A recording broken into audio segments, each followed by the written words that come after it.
Both of them have leadership qualities. Both of them are really silly too.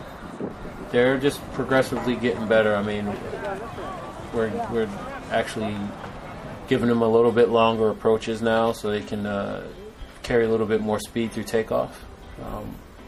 But overall, right now, both of them are now being consistent in the high 22s, low 23s, versus last year they were, consistent in the low 22s, mid 22s. So we are making progress. It's kind of blank, but when you do run, it's like you're getting to the board. You're like, okay, these are the right steps, 1, 2, and then when you get close to the board, you're like, okay, short step, and then take off. Like this has to be a sequence. And sometimes when the coach tells you something, you're like, you think about it when you're running. So it's like head up when you take off, head up. So it's always different. In the air, sometimes the longer you are in the air, the more you think about it. So it's like, okay, you gotta keep the feet out and extend, try to hold it. Me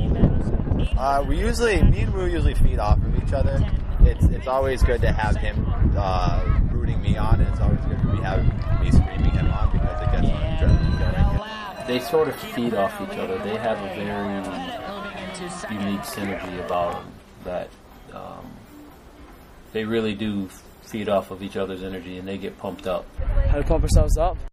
Usually I try to get infuriated by some type of topic, whether it's like bad officials, or I try to create some nonsense out of something and nothing. And I mean, it's difficult sometimes. I mean, at A10 it's no problem because it's the conference championships. It's coming down to it. Everyone gets excited. It's hard not to.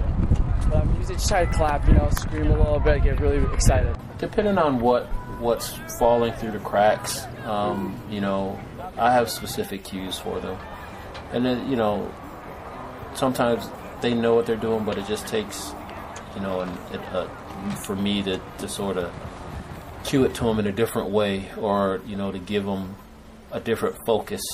So even if they're running poorly down the runway, if I can give them another focus, it takes their focus away from trying to run so hard versus, just being fluid through takeoff. So I work a lot on changing the focal point when they're struggling so that it allows for them to look beyond that. And that usually, allows a bit of a breakthrough.